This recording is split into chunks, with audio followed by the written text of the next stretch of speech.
Bom dia, meu amigo ou minha amiga. Nós estamos na jornada Intimidade com Deus, a 5ª jornada espiritual, 40 dias com Deus, e o tema geral, comunhão e profecia. Nós estamos agora na última parte dessa jornada e hoje estamos no dia 35º e o tema para hoje, Estilo de Vida Cristã Adventista, parte 2. Eu sou o seu amigo Carlos Bock e tenho um prazer imenso de ter a tua companhia nessa jornada. Na jornada de ontem, vimos 4 itens do documento que estamos estudando. Primeiro, vida de santificação. O cristão é chamado a consagrar a Deus todos os aspectos da vida. Segundo, crescimento espiritual. Isso implica em contínuo processo de comunhão pessoal por meio da oração, estudo e meditação da palavra, louvor e testemunho. Terceiro, pureza moral. Todo filho e filha de Deus deve conservar puro o coração e a mente. Salmo 24, 3 e 4, Salmo 51, 10. Seguindo o modelo de Cristo, e a si mesmo se purifica todo que nele tem esta esperança, assim como ele é puro. 1 João, capítulo 3, versículo 3. Quarto, recreação e mídia. Seguindo o princípio da pureza moral, o cristão deve evitar livros e revistas, programas de rádio, televisão, internet ou qualquer outro tipo de mídia, jogos ou equipamentos modernos cujo conteúdo possa poluir a sua mente e coração. Na jornada de hoje, veremos os últimos 4 pontos. No contexto da salvação pela graça, mediante a fé,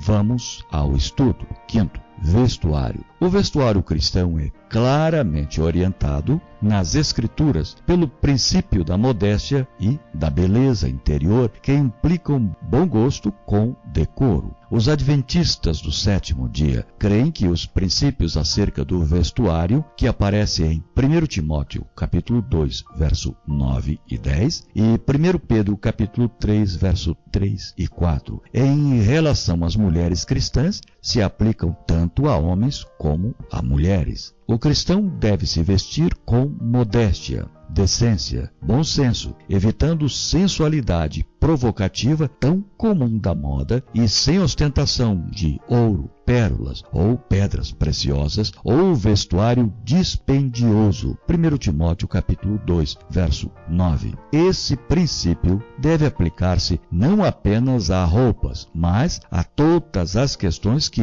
envolvem a aparência pessoal e seus enfeites. Tudo deve evidenciar a riqueza do homem encoberto no coração, no incorruptível traje de um espírito manso e quieto, que é precioso diante de Deus. 1 Pedro capítulo 3, verso 4. O caráter de uma pessoa é julgado pelo aspecto de seu vestuário. Um gosto apurado, um espírito cultivado serão reveladas na escolha de ornamentos simples e apropriados. É justo amar o belo e desejá-lo, mas Deus deseja que primeiro amemos e busquemos a beleza do alto, que é imperecível. As mais seletas produções da perícia humana não possuem belezas que se possam comparar com a beleza do caráter que à sua vista é de grande preço. Trecho do livro Educação, página 248 e 249. Sexto, joias e ornamentos. Os princípios bíblicos da modéstia e da beleza interior que aparecem em 1 Timóteo capítulo 2, verso 9 e 1 Pedro capítulo 3, verso 3 deixam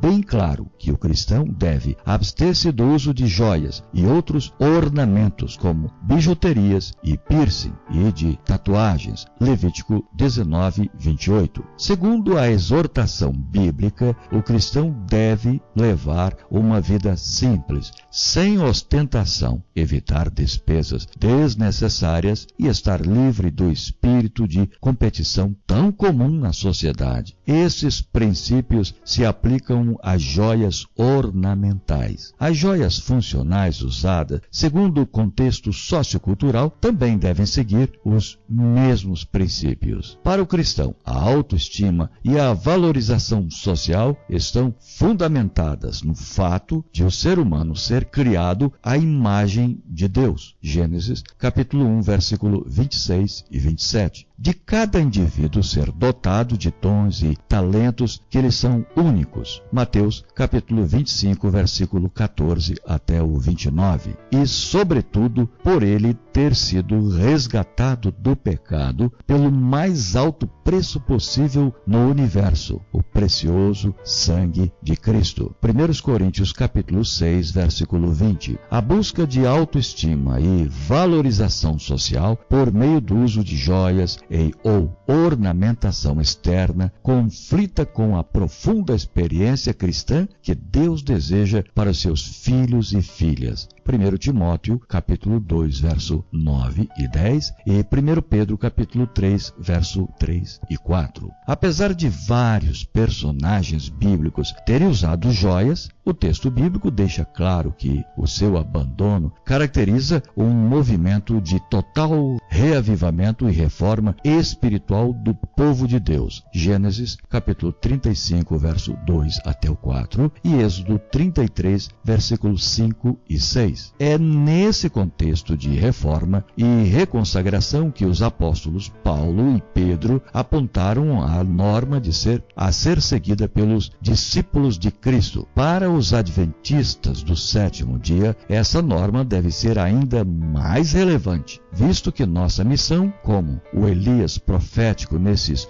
últimos tempos, significa também simplicidade no vestuário. Mateus, capítulo 11, verso 7 até o 10, Marcos, capítulo 1, versículo 6, Lucas, capítulo 7, versículo 24 até o 27. Trajar-se com simplicidade e abster-se de ostentação de joias e ornamentos de todo tipo está em harmonia com a nossa fé. Testemunhos para a Igreja, volume 3, página 366. Sétimo, sexualidade humana. A sexualidade humana é apresentada na Bíblia como parte da imagem de Deus na humanidade. Gênesis, capítulo 1, versículo 27. E foi planejada por Deus para ser uma bênção ao gênero humano. Gênesis, capítulo 1, versículo 28. Desde o princípio, Deus estabeleceu também o contexto em que ela deve ser exercida, o casamento entre o homem e uma mulher. Gênesis, capítulo 2, versículo 18 ao 25, Hebreus, capítulo 13, versículo 4. A Bíblia deixa claro que a sexualidade deve ser exercida com respeito, fidelidade, amor e consideração pelas necessidades do cônjuge. Provérbios, capítulo 5, versículo 15 ao 23, Efésios, capítulo 5, versículo 22 ao 33. O fiel adventista deve evitar também o julgo desigual, relacionando-se afetivamente e unindo-se em matrimônio somente com alguém que compartilhe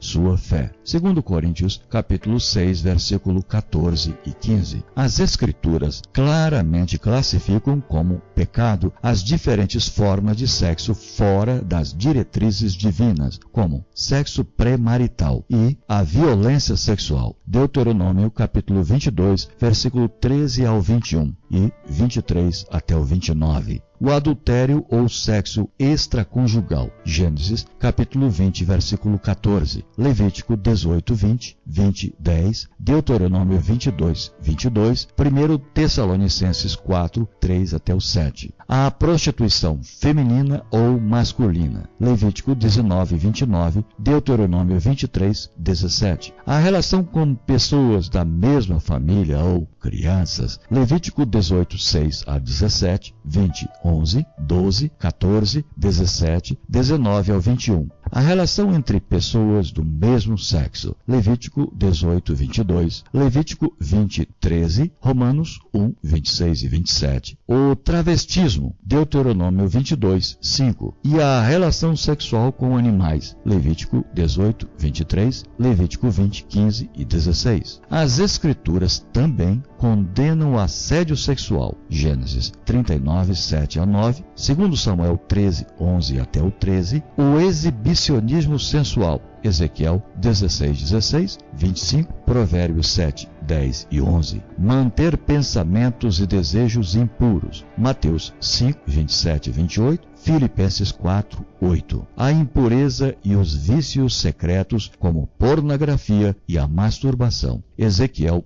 16, 15 ao 17, 1 Coríntios 6, 18, Gálatas 5, 19, Efésios 4, 19 e 1 Tessalonicenses 4, 7. O argumento comum de que muitos desses comportamentos sexuais não eram aceitos na antiguidade quando a Bíblia foi escrita, mas que hoje são socialmente aceitáveis e, portanto, podem ser até mesmo praticados por cristãos, demonstra falta de conhecimento da realidade entre os povos vizinhos do antigo Israel. O próprio texto bíblico é bem claro nessa questão. Levítico 18 diz que essas práticas eram comuns e aceitas no Egito e, mais ainda, na terra de Canaã. Levítico 18, 3, 24, 25, 27. Deus condenou essas práticas, apesar de serem aceitas na antiguidade. Os israelitas deveriam viver segundo outro modelo de comportamento sexual, ou seja, o que está explícito nos mandamentos de Deus. Levítico 18, 4, 5, 26 e 30. No entanto, para aqueles que sofrem tentações e que têm sucumbido em qualquer área do comportamento sexual, a promessa de vitória em Deus é animadora.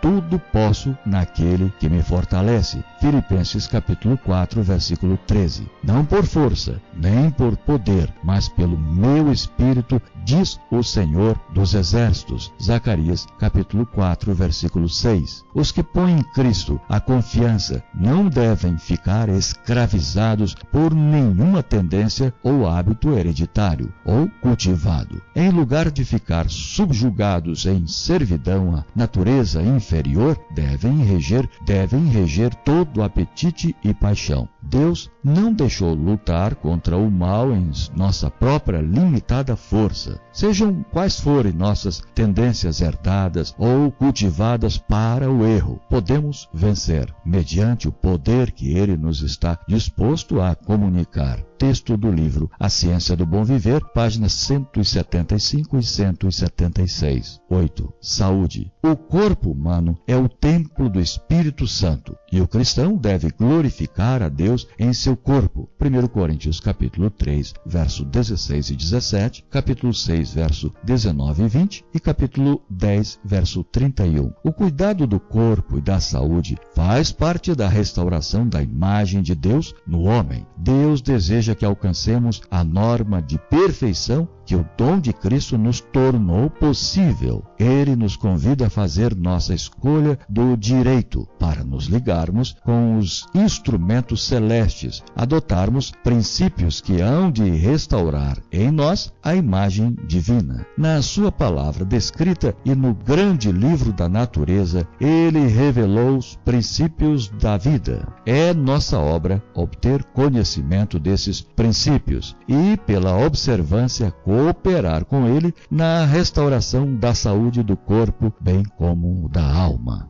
Ciência do Bom Viver, páginas 114 e 115. Em sua palavra, Deus deu orientações claras acerca de comida. Gênesis, capítulo 1, verso 29, capítulo 3, verso 18, capítulo 7, verso 2, capítulo 9, verso 3 e 4, Levíticos 11, de 1 a 47, capítulo 17, de 10 até o 15, Deuteronômio 14, do versículo 3 ao 21. E bebida, Levítico 10, 9, número 6, 3, Provérbios 21 e 21, 17, 23, 20, 29 ao 35 e Efésios, capítulo 5, verso 18. A dieta vegetariana é o ideal de Deus para o ser humano. Gênesis, de 1 até o 3. E também a abstinência de qualquer tipo de bebida alcoólica e de tudo que seja prejudicial à saúde, como bebidas cafeinadas e drogas. Êxodo 20, 13. 1 Coríntios 3, 17, 6, 19, 10, 31.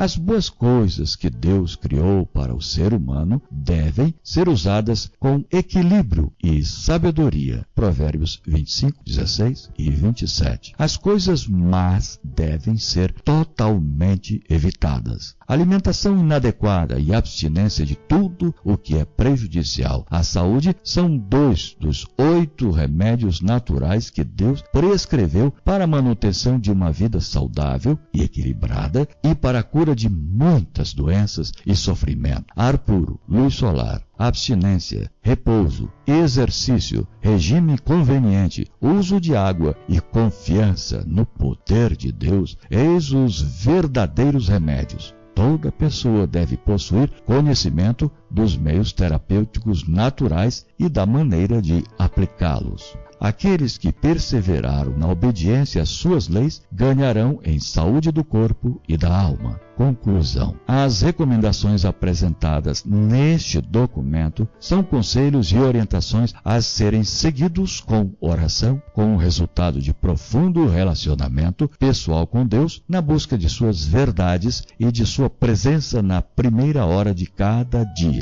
Elas não devem ser usadas como um elemento de crítica ou julgamento de outros, mas como apoio para a vida pessoal. A palavra de Deus e os conselhos divinos que nos foram transmitidos pelo ministério profético de Ellen White nos exortam, como adventista do sétimo dia, a viver um estilo de vida que seja uma resposta do amor, à bondade e à graça e ao infinito amor de Deus por nós. O fruto do Espírito deve permear todas as dimensões de nosso viver, proporcionando equilíbrio entre os aspectos interiores do ser e os exteriores do fazer. O resultado disso será nossa própria felicidade e bem-estar e o desenvolvimento de nossa salvação em todos os aspectos desejados por Deus. E por fim, estaremos lançando uma das bases fundamentais para o cumprimento de nossa missão profética, esperando um breve ouvir nos lábios do próprio Jesus. Bem está, servo bom e fiel, sobre o pouco foste fiel, sobre o muito te colocarei. Entra no gozo do teu Senhor. Mateus 25, 21. Reflita. O grande derramamento do Espírito de Deus, o qual ilumina a terra, toda a sua glória não ocorrerá sem que tenhamos um povo esclarecido que conheça por experiência o que representa ser cooperador de Deus. Quando tivermos uma consagração completa de todo o coração ao serviço de Cristo, Deus reconhecerá esse fato mediante um derramamento sem medida do seu Espírito. Mas isso não ocorrerá enquanto a maior parte dos membros da igreja não forem cooperadores de Deus. Texto do livro Serviço Cristão, página 253. E amanhã será o 36º dia e o tema Preparo Permanente, parte 1. Que Deus te abençoe. Tenha um dia muito especial e eu te espero amanhã. Até lá.